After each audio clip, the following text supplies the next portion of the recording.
Bom dia! Vamos começar aqui mais uma live. Esperando aqui o pessoal chegar. Vamos chamar meu convidado aqui. Vamos ver.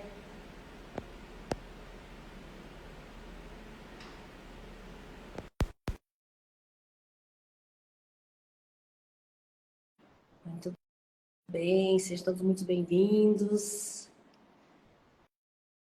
Vamos começar mais uma live hoje com um tema super importante, né? Seja para quem é empreendedor e também para quem não é.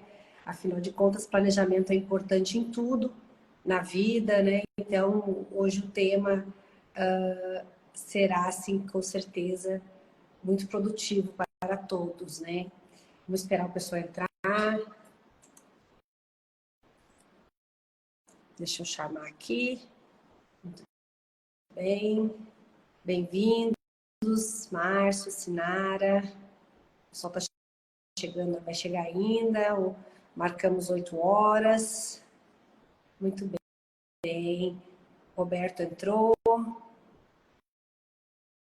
Muito bem, bem-vindo, Vieira. Muito bom ter você aqui conosco. O assunto hoje vai ser interessante.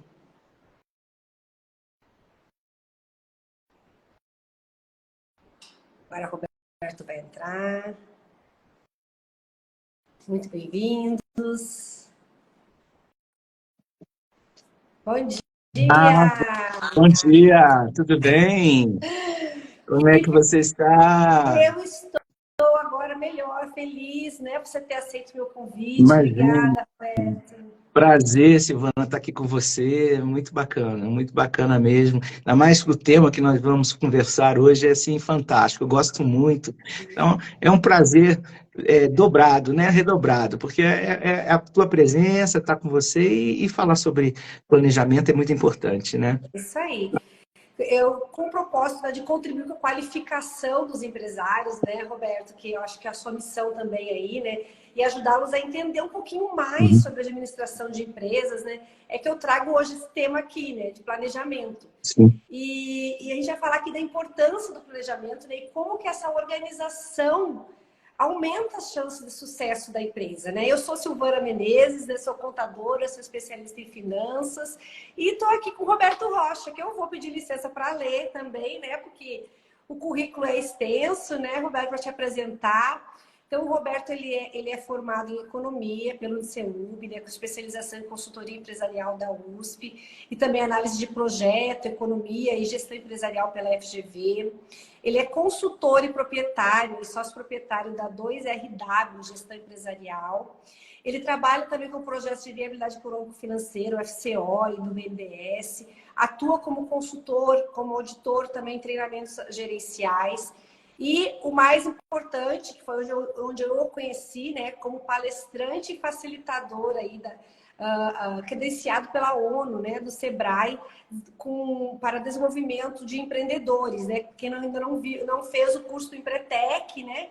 Talvez ainda não conheça o Roberto, mas quem já fez, né, já conhece. Então, ele é desde 1993 que o Roberto tem essa missão.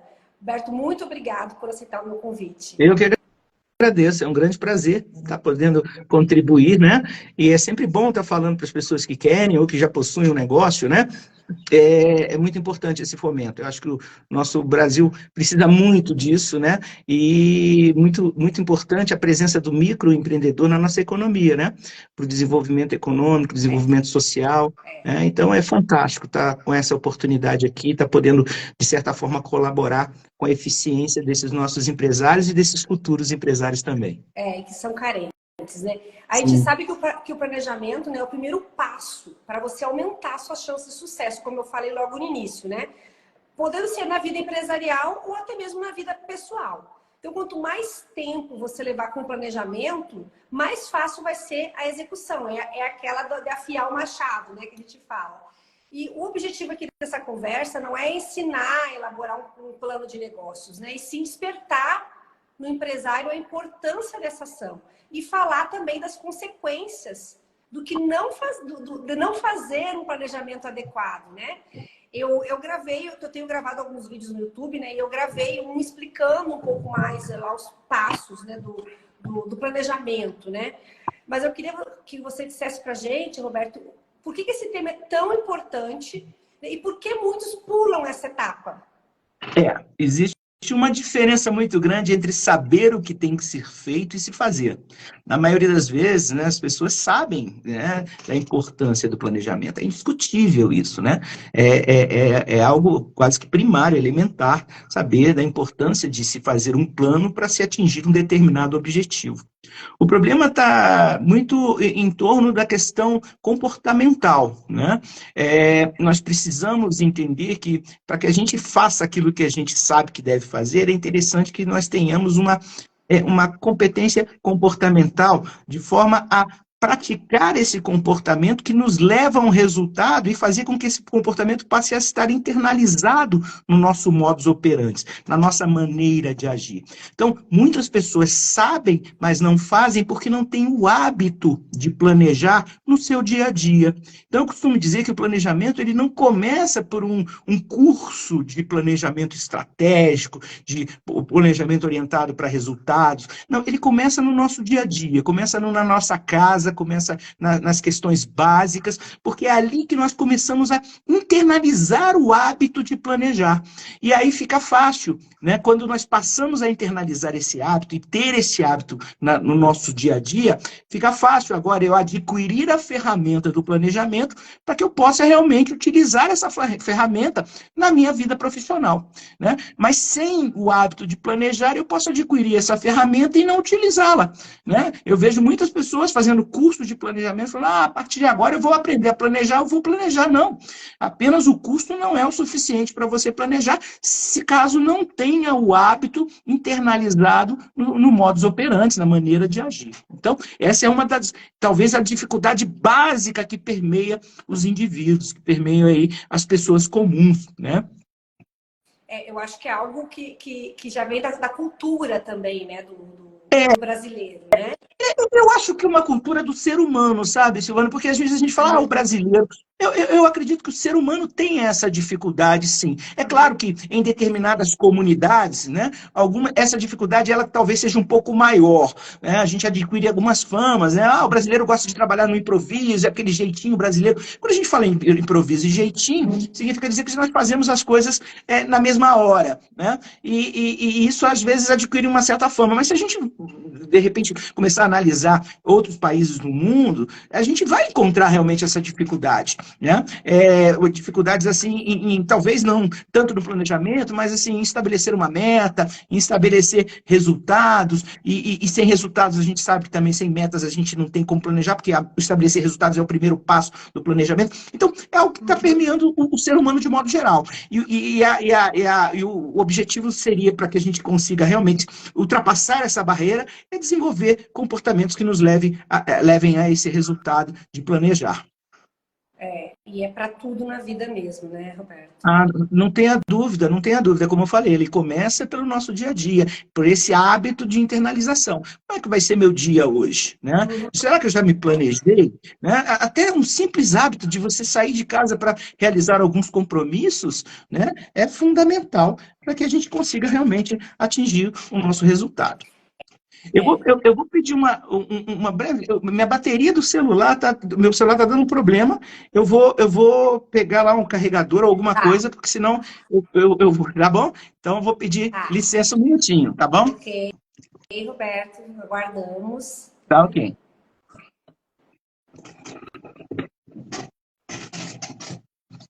Gente, o planejamento financeiro, né, ou qualquer outro planejamento, né, que o Roberto está falando aí, é a questão realmente do hábito, né?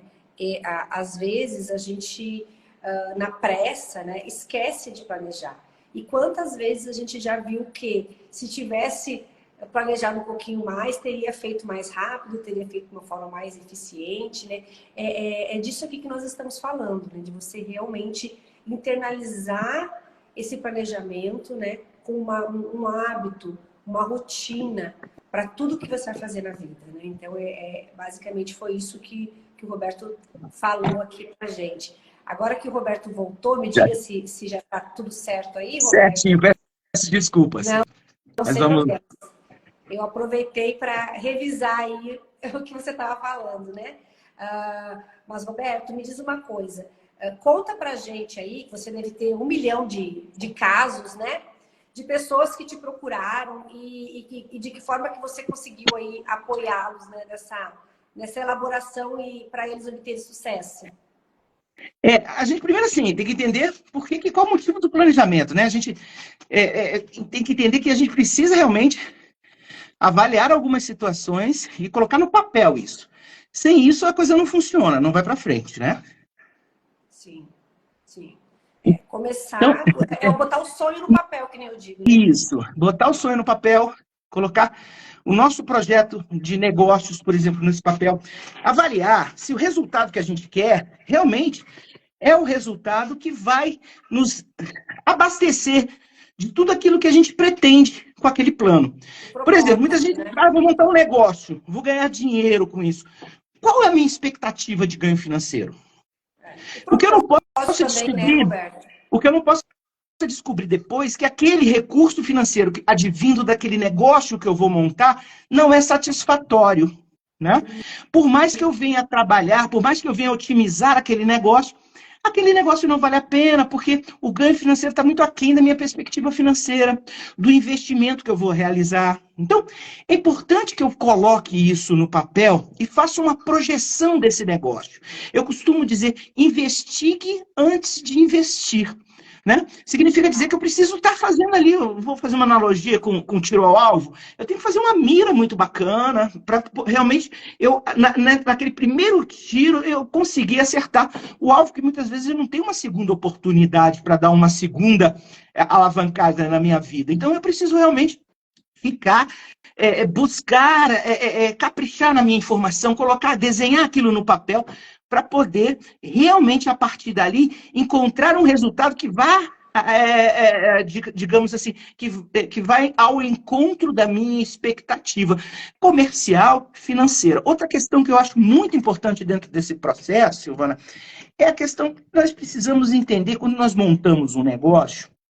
Nós não vamos montar um negócio simplesmente pelo fato de agora eu não vou ter mais patrão, vou ter uma minha liberdade. Não.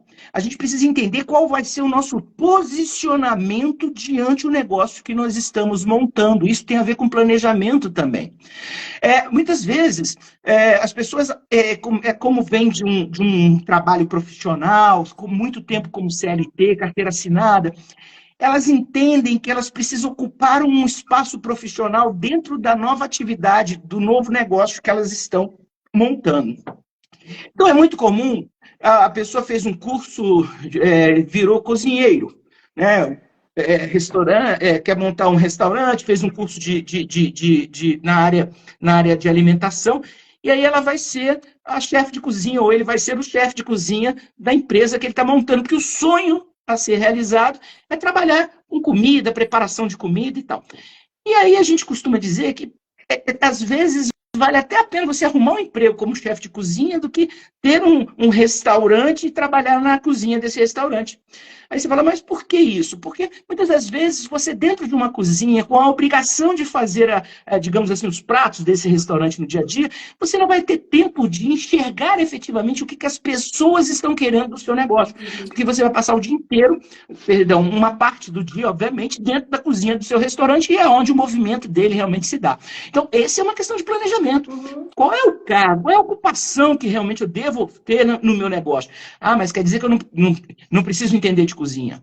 Não, é bom que entenda de cozinha, até para você fazer contratações de mão de obra que sejam realmente efetivas.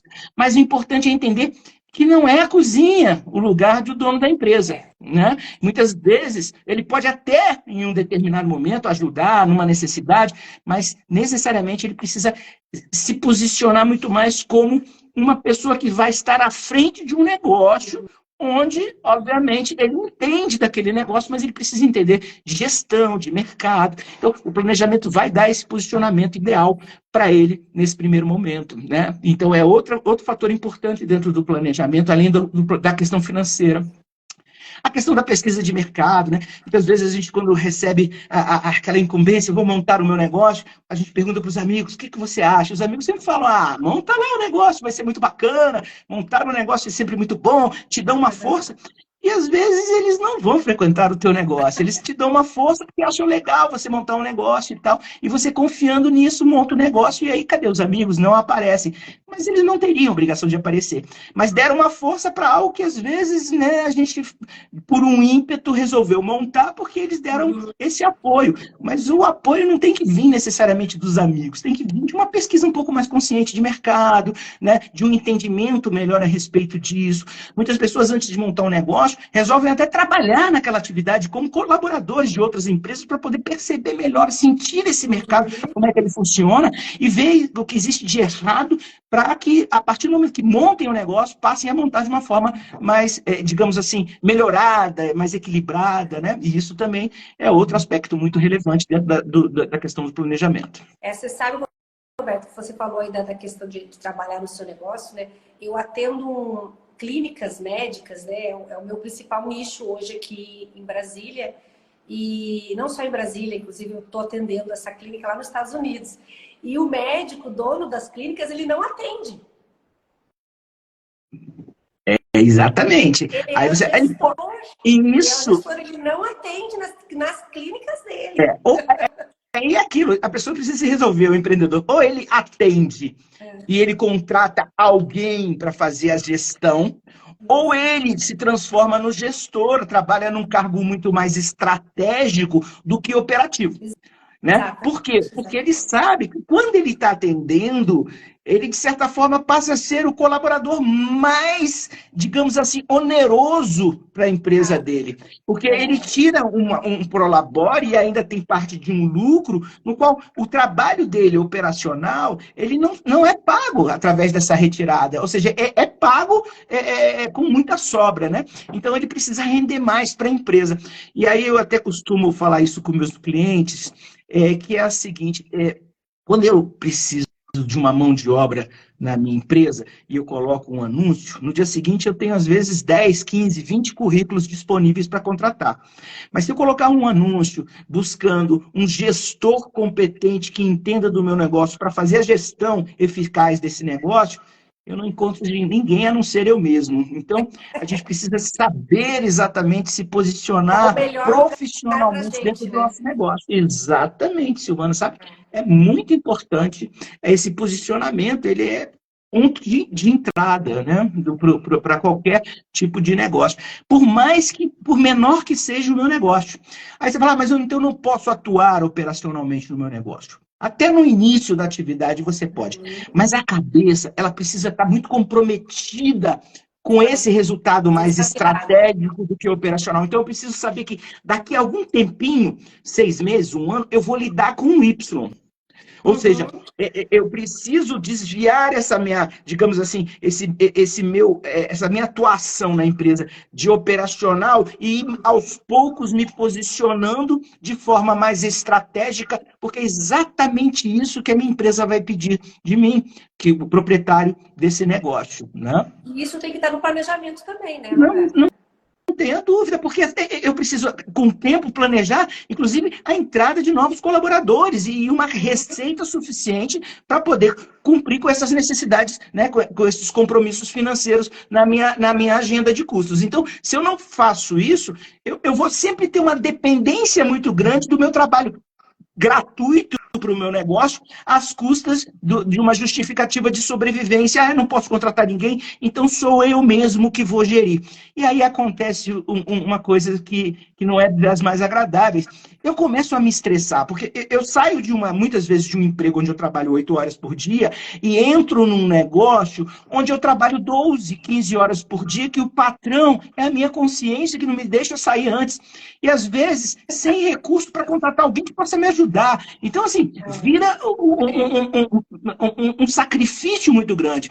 E aí chega alguém e fala, poxa, mas olha, eu não quero ser empresário não, porque empresário trabalha demais. O empresário, nossa, mas é realmente bem complicado. Eu não quero ter essa vida, eu não estou tendo vida pessoal, eu estou perdendo os meus melhores momentos, os meus melhores dias com a minha empresa. Não é que a empresa é ruim. somos nós que muitas das vezes estamos fazendo de forma equivocada, porque não tivemos um planejamento. E aí tem uma outra questão muito importante.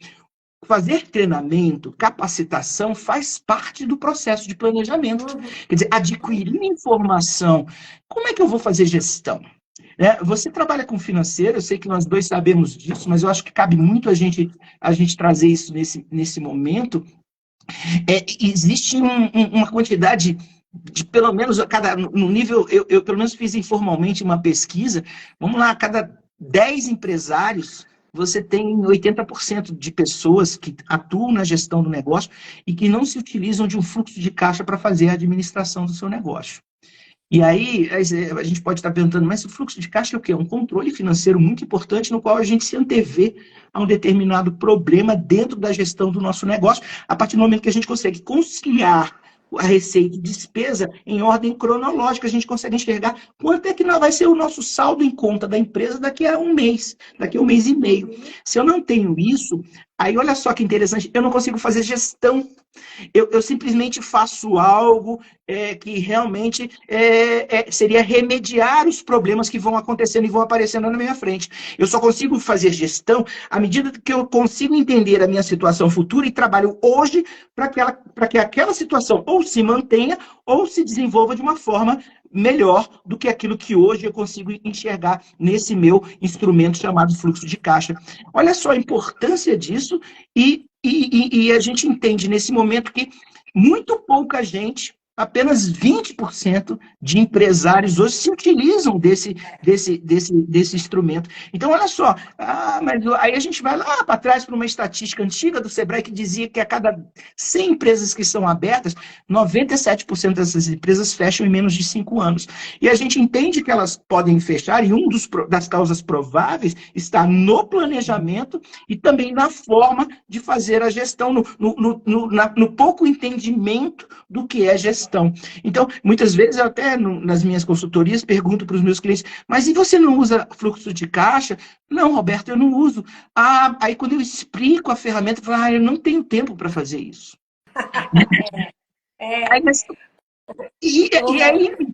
E aí eu pergunto assim, Silvana, e o que você tem tempo para fazer? Eu tenho que vender porque os meus clientes só me querem à frente do meu negócio, eu tenho que fazer isso porque os meus clientes... Então, você começa a perceber que ele é um empregado do negócio dele e não é um gestor. Então, é um negócio que não tem exatamente... Ele não sabe exatamente para onde vai. Ele é conduzido pelo dia a dia e não é isso que é a gestão, por falta exatamente de um planejamento de ação que deveria ter sido traçado lá atrás, nessa fase de planejamento, antes de montar um negócio. Roberto, eu dei uma palestra no sábado passado, e eu usei uma fala tua, que você diz que o empresário tem que ser um inútil para a empresa. Eu nunca esqueci, eu ouvi isso e nunca esqueci, já repeti várias vezes, inclusive. Você sabe que eu moro no Lago Norte, e aqui perto tem um grande supermercado que era o Pão de Açúcar, né? É o Pão de Açúcar. E nessa época desses treinamentos que eu estava fazendo, o Abílio Diniz ainda era o CEO, né? Eu fazia parte da gestão e tal. E eu brincava muito com os meus alunos e falava assim, pois é, eu acho interessante isso, né? Vocês acham que o empreendedor é muito importante dentro do dia a dia do negócio, precisa estar à frente, precisa estar lidando. Eu, às vezes, paro o meu carro, fico ali na porta do Pão de Açúcar esperando o Abílio Diniz chegar, porque eu gostaria de falar com ele. E esperando ele chegar para fechar o movimento do mercado, né? Engraçado que eu não encontro nunca com ele, né? É um empresário desleixado demais, como é que pode não ir lá para fechar o movimento de uma filial, né? Então, assim, é exatamente isso. A gestão é uma engrenagem que você cria, não é de um dia para o outro, eu sei que isso demora um pouco, mas o objetivo tem que ser esse. Você cria uma engrenagem que tenha vida própria. E quanto mais inútil você é nessa engrenagem, melhora o seu trabalho, porque você está conseguindo fazer ela funcionar sozinha. Significa que mais tempo você tem para criar outras engrenagens e ganhar mais dinheiro, e ser útil, né, para a sociedade, né, resolvendo os problemas através da organização empresarial, através de uma ação empresarial. Então, essa é a vocação. Enquanto eu já vi muita gente falando, não, o empresário tem que estar ali. Aí tem aquela famosa frase... Que engorda o gado, né? Exatamente. Sabe, é um equívoco muito grande. O olho do dono não significa dizer que tem que ser um olho presencial. Ele é um olho, sim, mas você precisa, de certa forma, desenvolver ações estratégicas, inclusive junto aos seus colaboradores, para que eles façam aquilo que você gostaria que eles fizessem, independentemente da sua presença ou não. E aí, uma vez me perguntaram, mas como é que eu faço isso, Roberto? Pagando bem, envolvendo, primeiro, pagando bem e envolvendo esses colaboradores no resultado do seu negócio para que eles se sintam parte dele. Aí você fala, ué, mas como assim? Eu falei assim, ó, se eu viro para os meus funcionários e falo assim, olha, meus colaboradores, olha, de agora em diante ninguém me peça aumento, vocês agradeçam aí, porque enquanto esse negócio estiver vivo, né, sorte de vocês, porque do jeito que está, a qualquer momento eu posso quebrar. Se eu sou um funcionário experiente, inteligente, que estou depositando no meu trabalho o sustento da minha família, eu vou pensar o seguinte, eu não vou ficar do lado desse cara, não. Ele é muito ruim de gestão. Esse cara está o tempo todo me dizendo que esse negócio que eu garanto a sobrevivência da minha família vai acabar. Então, eu não vou ficar do lado dele, não. Eu vou procurar alguém que realmente me garanta um pouco mais, né, a minha saúde financeira, para que eu sustento, para que eu tenha o sustento da minha família. Ou seja, então, o que eu quero dizer com isso é que o empreendedor ele precisa ser inspirador. Ele precisa ser um cara que o colaborador olhe para ele e fale assim, caramba, eu quero ser igual a esse cara. Ou eu quero estar junto com esse cara. Porque se você não for essa imagem inspiradora, você não vai arregimentar colaboradores eficientes. Pessoas que estão comprometidas, em primeiro lugar, com uma vida melhor e, consequentemente, com um rendimento cada vez melhor dentro do próprio trabalho. Então, essa já é a primeira questão que é muito relevante ser avaliada pela própria postura do empreendedor, do empresário, né? As pessoas que estão com você ali, né? Fui num café da manhã, outro dia também, com outros empreendedores, né? E uma pessoa me contou que ela conhece um contador que quebrou, Roberto. Você acredita?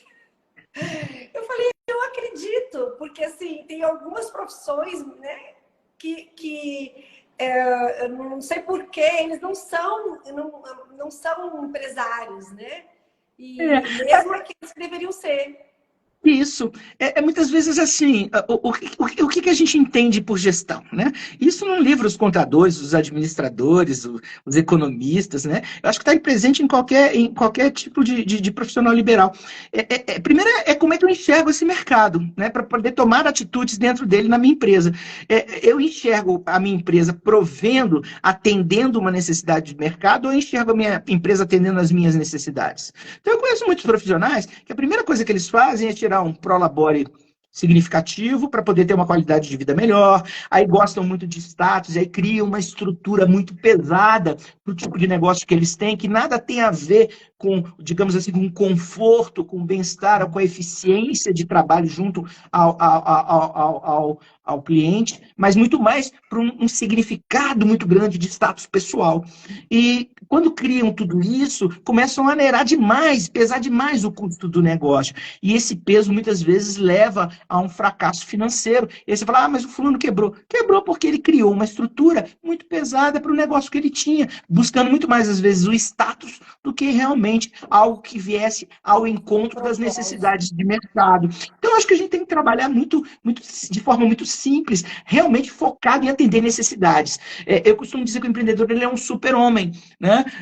Eu estava falando para crianças outro dia, eu falei, não, o empreendedor é um super-homem, porque ele está ali onde existem problemas, os empreendedores vão ali para resolver. Ele é um cara que está ali de mãos dadas com a comunidade na qual ele pertence, buscando resolver os problemas e com isso, fazer com que as pessoas sejam mais felizes. Então, existe uma carência de um determinado serviço, existe uma carência de um determinado produto, existe uma razão de existir da empresa. Não existe essa carência, eu tenho que tomar cuidado, porque muitas vezes, na hora do planejamento, eu falo, eu vou fazer o que eu mais gosto de fazer. Não é isso. Não é isso. A fase eu costumo brincar e dizer, essa fase de fazer o que eu gosto já passou, foi lá atrás, quando eu fiz vestibular. Na época, Enem, né? Na minha época era vestibular, não tinha o Enem. Mas quando eu fiz a minha opção de formação. Aí eu estava pensando naquilo que eu queria ser quando crescer. Agora, quando eu faço minha opção de trabalho empresarial, não é aquilo que eu gosto, é aquilo que a comunidade precisa, onde eu vá resolver e atender essas necessidades. Então, eu preciso muito mais estar pensando no meu cliente, na comunidade, no nível de satisfação, naquilo que eu vou entregar através do meu negócio. E aí sim, a consequência de fazer isso de forma bem feita é ter lucro. E aí eu vou buscar dentro do meu negócio, né, buscar ações que vão me levar a esse resultado, obviamente, que me satisfaçam, né? Então, eu costumo dizer, o empresário não está buscando satisfação profissional, porque ele sabe que muitas das vezes, ele vai ocupar funções estratégicas dentro da empresa e muito menos do que operacionais. Então, por isso que eu dei aquele exemplo no primeiro momento, eu gosto de cozinhar, ótimo, bacana, eu adoro cozinhar, eu cozinho aqui para os meus amigos no final de semana na minha área gourmet aqui em casa. Roberto, mas por que eu escuto isso? Roberto, por que você não monta um restaurante? Eu falei assim, eu gosto de cozinhar para os meus amigos. Montar um restaurante não necessariamente ocuparia o lugar do chefe de cozinha. Primeiro porque não tenho ainda habilidade e talvez não venha a ter habilidade para tal. Segundo, porque talvez a minha função não seja essa dentro do próprio negócio. Minha função seja muito mais estratégica, né? Entender o que eu tenho que entregar, qual é o público que é carente, o que esse público precisa. Muitas vezes, você vê lá aquela pessoa que está na área da cozinha, está fazendo os pratos, entregando, e os pratos não estão agradando, os pratos estão demorando demais. Então, é uma série de reclamações lá em cima e não tem uma pessoa que seja competente para poder entender se o que está sendo entregue por esse negócio está atendendo a necessidade. Porque quando não está atendendo, eu costumo dizer que o mercado ele não perdoa, não.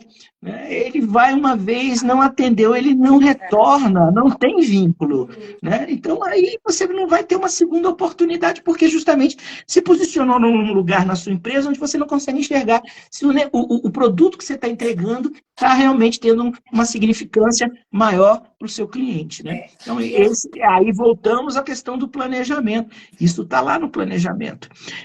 Quais são as necessidades? Muitas vezes, às vezes você monta um negócio pensando num determinado público que está tão distante do seu negócio e você precisa fazer com que gere uma atratividade para essas pessoas irem até o seu negócio.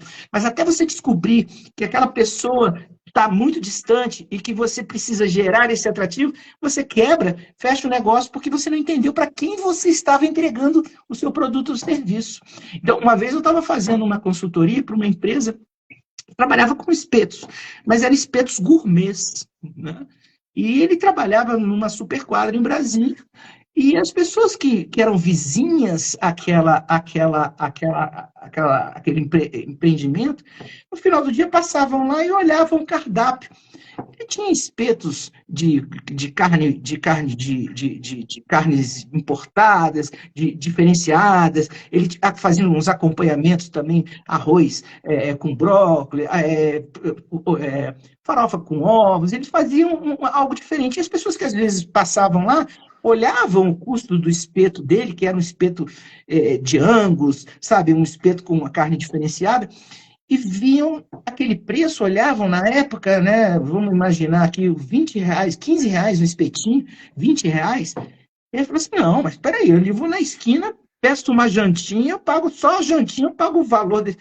Aí ele me procurou, e eu falei assim, cara, essas pessoas que querem a jantinha, né, elas não são clientes do seu espeto. O seu espeto é um espeto gourmetizado. As pessoas não estão entendendo, essas pessoas que passam. Então, você não abriu o seu negócio para atender essa comunidade vizinha que busca saciar a fome no final do dia comendo um espeto. Essas pessoas que vão ao seu negócio, elas têm uma necessidade de comer um espeto diferenciado, gourmetizado, e elas têm que ter essa capacidade de entendimento. E aí a gente chega à conclusão que o público dele não era o público ali vizinho, ele tinha montado essa empresa para um outro público diferenciado. Só que na hora de fazer o plano de negócio, Ele não entendeu isso. Ele entendeu que aqui ele iria abrir a porta e as pessoas iriam passar e comer o espetinho, o produto dele. E, na realidade, não estava ali definido que no plano ele teria que buscar uma estratégia de marketing que pudesse fazer com que essas pessoas que eram efetivamente as prováveis clientes da empresa, que perceberiam a diferença entre um espeto que vende no dia a dia numa barraca de rua e o espeto que ele vendia, que era um espeto gourmetizado, que vinha acompanhado de um chopp maravilhoso, num ambiente sofisticado. Ele tinha que trazer essas pessoas que não conheciam, que gostariam de conhecer o negócio dele, para o negócio dele. Então, a gente tem que fazer uma campanha de marketing para achar o cliente dele que estava localizado aí a pelo menos uns 20 quilômetros de distância, criando algum tipo de atrativo para esse cliente conhecer a casa, e aí, a partir desse conhecimento, entender que a casa era aquilo que entregava aquilo que ele queria, e, consequentemente, passar a frequentar a casa. Então, a gente precisou de pelo menos uns 6 meses para reverter essa situação e passar a fazer com que ele fosse conhecido junto ao cliente, que, obviamente, estaria necessitando daquele tipo de serviço ou daquele tipo de produto que ele estaria entregando. Eu não sei se eu consigo passar a ideia, mas esse era um trabalho que tinha que ser feito na hora do planejamento junto ao público consumidor. Entender quem é efetivamente o seu cliente, né? Abrir, né, Roberto? Exatamente. Isso teve que ser feito depois, à medida que o carro já estava... Olha o custo disso. Meu Deus! Então, gerou um custo muito significativo.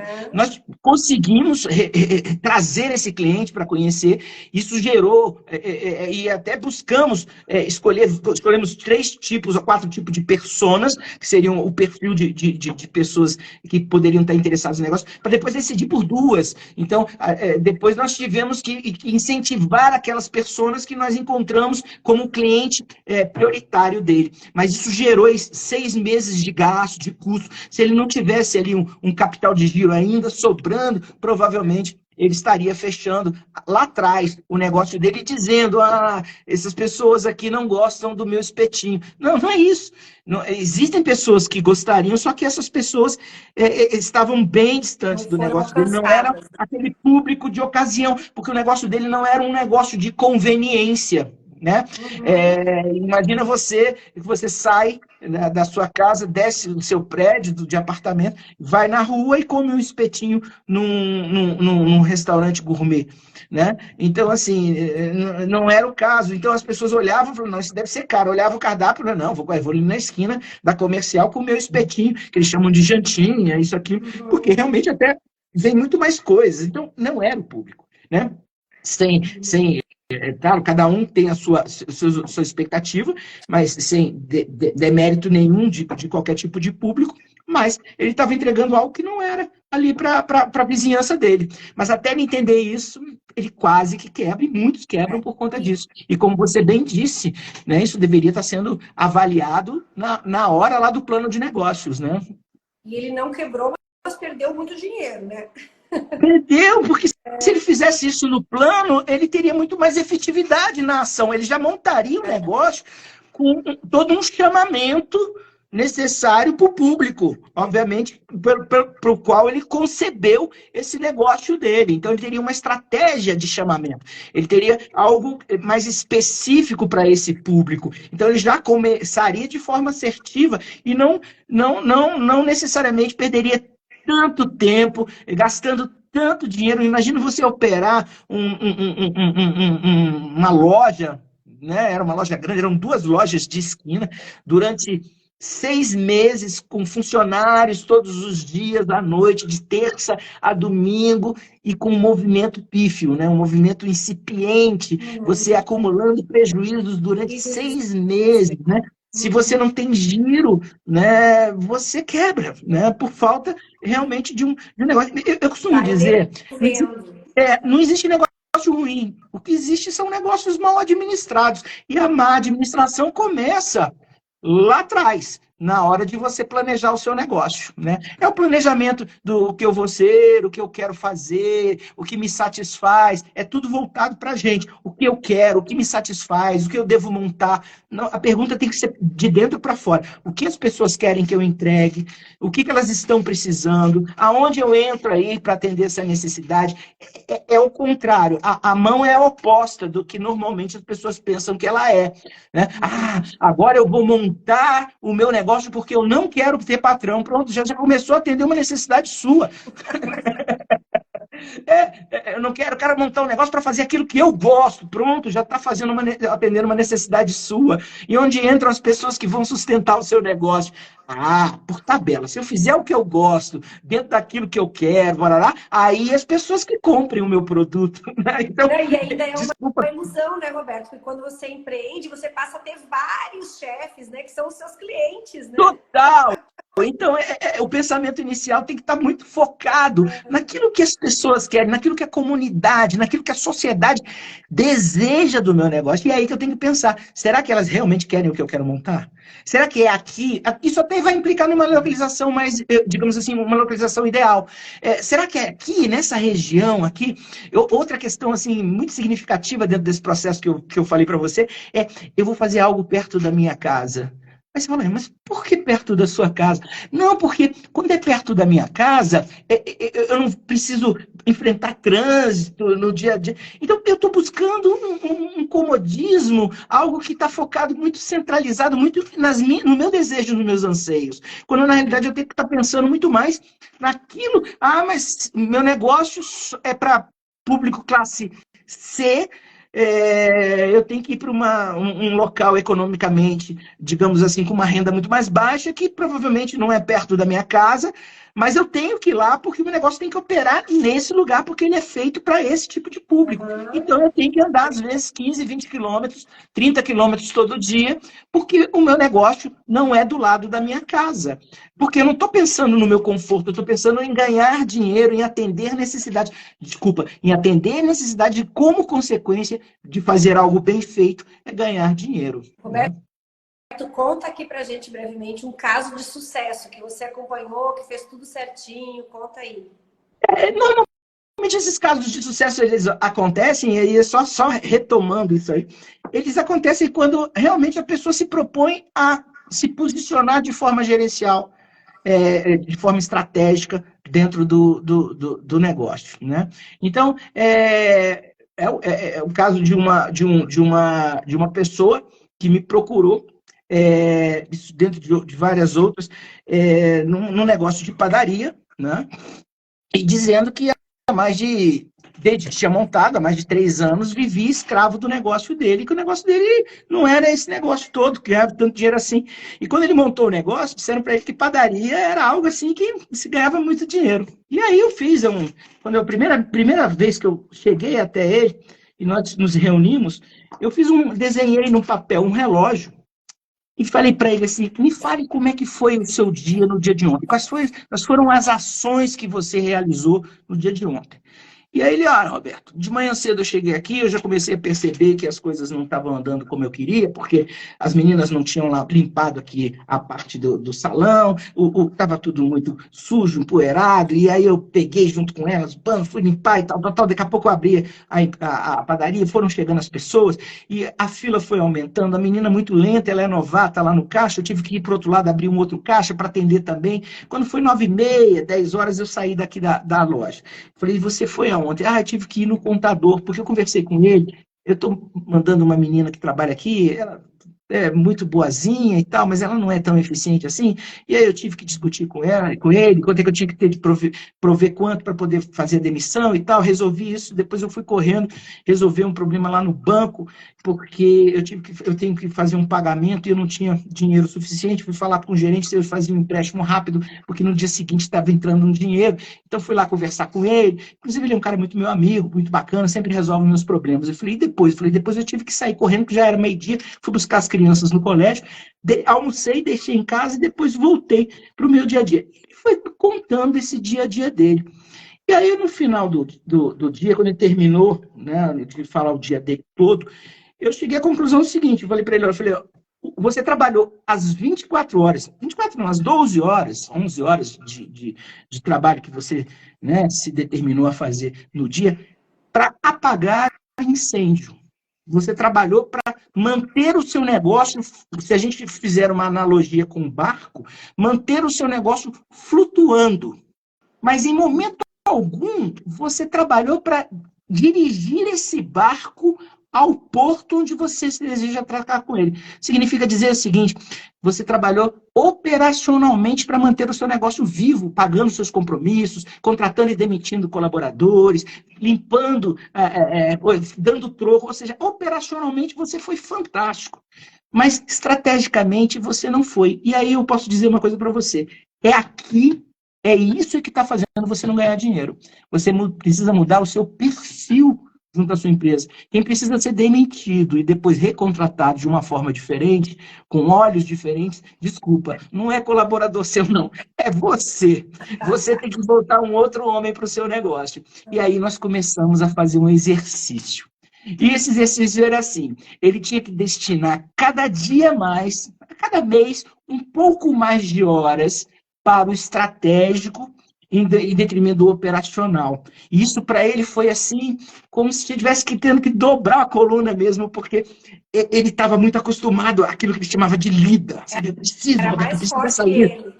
Eu preciso desse dia a dia. Era como se fosse assim, um entorpecimento, sabe? Se ele estivesse viciado, eu acho que você falou o termo assim, perfeito. E ele ficava naquilo, tentando, e às vezes ele meio que cair em tentação e atender com aquela justificativa que os clientes queriam que ele atendesse. E eu falava, não, os clientes não te querem, os clientes querem ser bem atendidos, seja por qualquer pessoa. Ah, você pode dar o ar da sua graça lá, mas não necessariamente você precisa fazer. E ele foi aumentando gradativamente aquilo que nós tínhamos estabelecido, que era o tempo de gestão. E muitas vezes ele me ligava, Roberto, mas o que eu vou fazer agora? Ainda falta 1 hora aqui para o meu tempo de gestão. Eu falei, vem cá, deixa eu dizer uma coisa para você.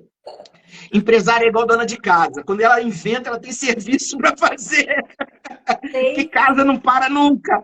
Casa sempre, quando você inventa, tem alguma coisa para fazer. Então, deve ter alguma coisa para fazer. E eu ficava questionando ele. Ele falou, não, isso eu não fiz, então vamos fazer. E cada dia a gente passava uma atividade.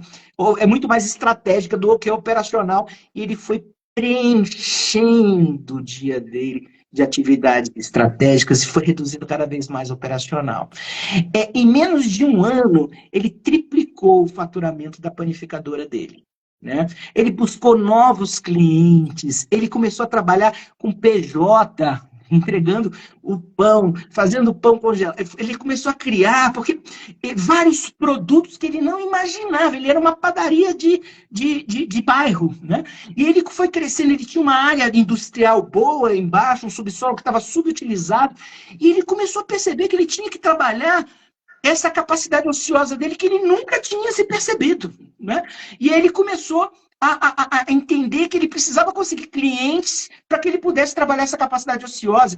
E se ele tivesse no dia a dia, ele não iria conseguir esses clientes, porque ele não conseguia nem enxergar essa capacidade ociosa. Ele entendia aquilo como uma sobra diária de um prédio que tinha ali, digamos assim, uma área um pouco maior ali, mas que ele não ia usar nunca, porque o que ele tinha ali já atendia as máquinas dele.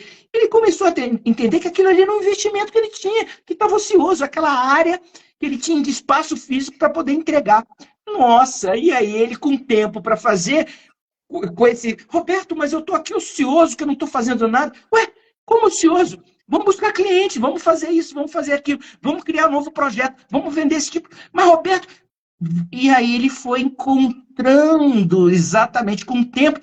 E aí hoje, se você passar, obviamente por questões né, que a gente, ética profissional, a gente não pode dizer o nome, mas se a gente passa hoje lá, ele não vai estar lá, não. Ele vai estar no escritório dele e lá vai estar um gerente. E na filial dele, outro gerente, na outra filial, outro gerente. E ele está ali fazendo gestão, ou seja, encontrando como cada vez mais melhorar o negócio dele, porque em algum momento ele partiu desse princípio que ele tinha que ser muito mais estratégico do que operacional e foi trabalhando. Olha, a gente volta a falar, inclusive, de comportamento, né?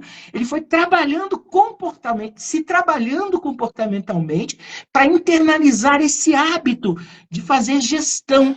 Muitas vezes nós não temos hábitos de gestão instalados, por mais que a gente saiba da importância disso. Muita gente que está aqui nos ouvindo vai sair daqui e falar, agora eu vou fazer estratégia, muito mais do que gestão. Daqui a 5 dias volta a ser estratégico, volta a fazer operação de novo. Por quê? Porque não tem o hábito internalizado. Então, a gente tem que perseguir isso. Ó, de hoje em diante, eu vou dedicar meia hora do meu tempo na minha empresa para pensar no que eu devo fazer, para enxergar melhor esse mercado, para conversar com o meu cliente, para saber se ele está satisfeito, para prospectar novos clientes, para não fazer nada. Simplesmente pensar no que eu posso aproveitar essa minha capacidade ociosa e criar novos produtos dentro da linha que eu já atuo. Às vezes nós não temos tempo para isso, e é isso que faz com que a gente ganhe dinheiro no nosso empreendimento. É isso aí. Roberto, para a gente já caminhar aí para a finalização, né? Eu queria que você falasse aqui para a nossa audiência qual é o primeiro passo, né? Para quem quer realmente ou está pensando em empreender, ou já é um empreendedor e tá querendo aí melhorar. Eu acho que é aquele dogma, né? O investigue antes de investir. Se eu quero empreender, se eu quero montar um negócio, se eu quero fazer um investimento, eu preciso investigar. Eu preciso ir ao mercado, eu preciso conhecer, eu preciso viver um pouco mais essa situação de mercado, eu preciso ser o consumidor daquele produto, eu preciso me fazer de consumidor, entender se essas necessidades estão sendo satisfeitas. Entender qual é a localização onde a gente não tem algo parecido com isso. Porque muitas vezes, quando eu entro em algo que já existe e entro próximo a esse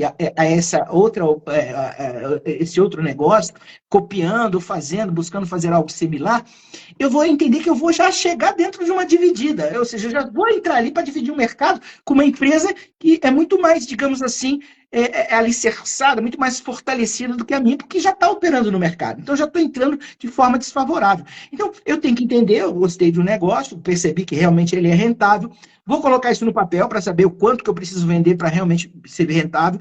Já digo aqui, Sebrae faz muita coisa maravilhosa em termos de cursos de plano de negócio e tal. Eu vou aprender a fazer meu próprio plano, eu vou entender aonde que efetivamente se dá essa oportunidade. Muitas das vezes não é ao lado dessa empresa que já está ganhando dinheiro no mercado, mas em outra área, fazer uma nova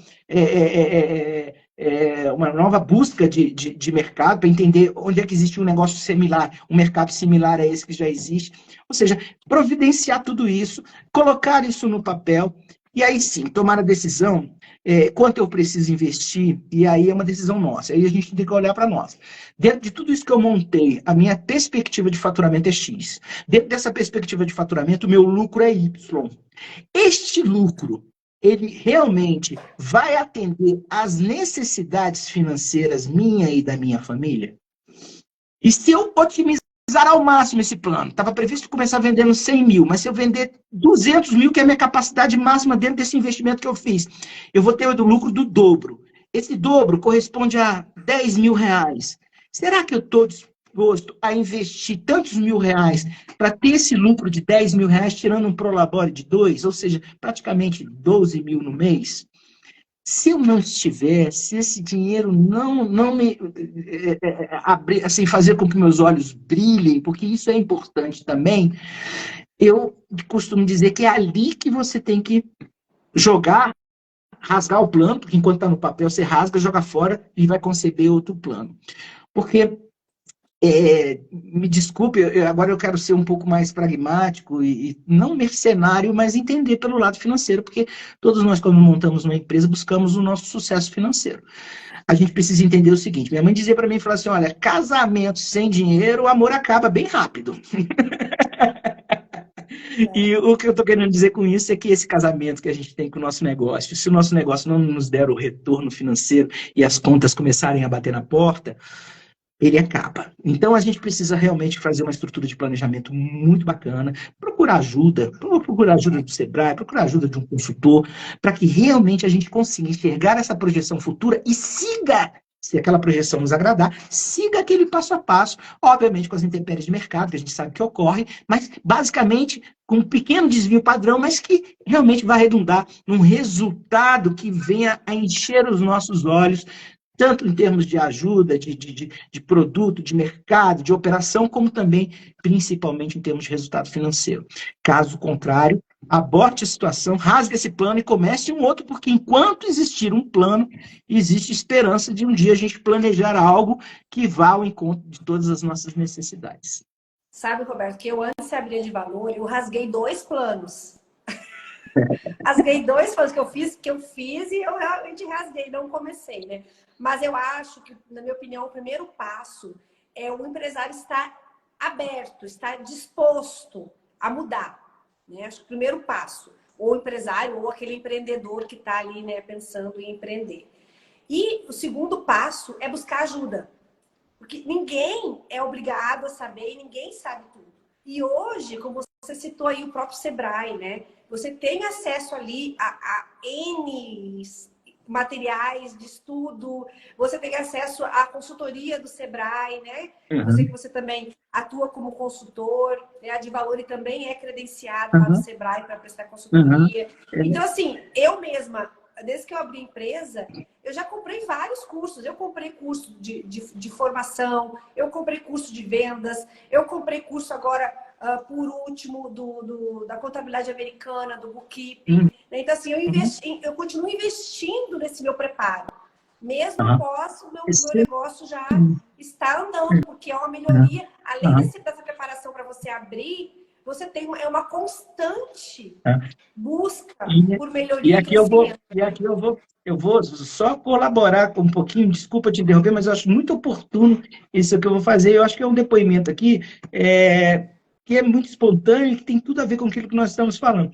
Há pouco tempo atrás, estava fazendo consultoria na área de saúde para uma clínica, onde eu percebia que a cliente era realmente uma profissional de mão cheia dentro da atividade de saúde que ela realizava, mas que não tinha tempo para fazer gestão do negócio dela, né? E aí eu lembrei da Silvana, que trabalha com gestão, né, terceirizada, a parte de fluxo de caixa, e eu passei o contato, porque eu achei que a última oportunidade, como ela não queria deixar a atividade dela, né, de lado, ela queria continuar exercendo a atividade dela na área de saúde, e precisava de ter, obviamente, um retorno em termos de gestão, e, consequentemente, isso redundaria no investimento que ela teria que fazer dentro do negócio dela, ficou mais em conta ela terceirizar a gestão financeira do negócio dela, até porque ela não iria se tornar uma gestora financeira, ela tinha uma dificuldade e não conseguia trabalhar como de uma forma mais ajustada a gestão, e isso realmente fez com que ela pacificasse um pouco mais a ela mesma nas suas necessidades gerenciais e pudesse melhorar, digamos assim, a gestão financeira do negócio dela, né? Então, eu acho que isso aí... Então, o que eu quero trazer para esse momento? Se você não conseguir fazer, terceirize, mas que tenha realmente a visão da importância de se ter a gestão. Ah, é caro? Não, não é caro. Perto do retorno que você vai ter, muitas vezes o retorno é 3 vezes mais, 4 vezes mais do que aquilo que você está pagando para fazer realmente aquilo que deveria ser feito naquele momento. Visão, né, Roberta? Visão, né? Então, de valor, negócio mesmo, né? não é? Ele trabalha com aquilo que a gente chama de BPO, né? Que é a gestão das finanças do negócio. Então, isso é muito importante para que a gente realmente consiga ter mais eficiência nos nossos resultados. Então, muitas vezes, eu não consigo fazer, tudo bem. Ninguém é obrigado a fazer o que não consegue. Pode tentar, pode se acostumar, mas, em último caso, não consigo fazer, mas sei que é importante. Ok, então, terceirize isso. Mas faça, não deixe de fazer. E, obviamente, posto, né, de alguma forma, né? Exatamente. Muito bom, Roberto, muito bom. Eu ficava aqui até amanhã conversando com você. Eu também. Você está do teu lado sempre muito agradável. A gente faz uma boa parceria sempre, né? É muito legal, muito bacana mesmo. Muito bom, muito bom. Mas eu quero agradecer, né, a sua presença aqui. Eu que agradeço. Foi realmente maravilhoso, tá? E convidar aí a todos também que assistam os vídeos lá no YouTube, que eu tenho trazido esses assuntos aí pertinentes à gestão, à administração, né, de um negócio, não só a parte financeira, mas também outros pontos. A nossa próxima live, inclusive, Roberto, vai ser sobre gestão de recursos humanos, gestão de pessoas. Opa, que é legal. Outro tópico super importante. Baita de um assunto, né? Super bacana, muito bacana, muito bacana. Tem muita coisa para falar, muita coisa, mas por enquanto eu te agradeço, tá? Você foi sensacional. Né? E até a próxima. Obrigada. Até a próxima, se Deus quiser. Muito obrigado. Obrigado a todos que assistiram, enfim, a você pela oportunidade de realmente estar aqui fazendo aquilo que eu gosto, que é falar sobre gestão, sobre finanças, sobre empresa, sobre empreendedorismo, né? É sempre muito bacana. A live começou às 8, então começamos o dia com o pé direito, com muitas dicas, né? E vamos para frente, vamos tocar aí então nossos negócios, vamos fazer gestão, vamos ter sucesso e vamos ser felizes. Muito obrigado a você, muito obrigado a todos e até uma próxima oportunidade. Muito obrigada e bom dia a todos. Tchau, tchau.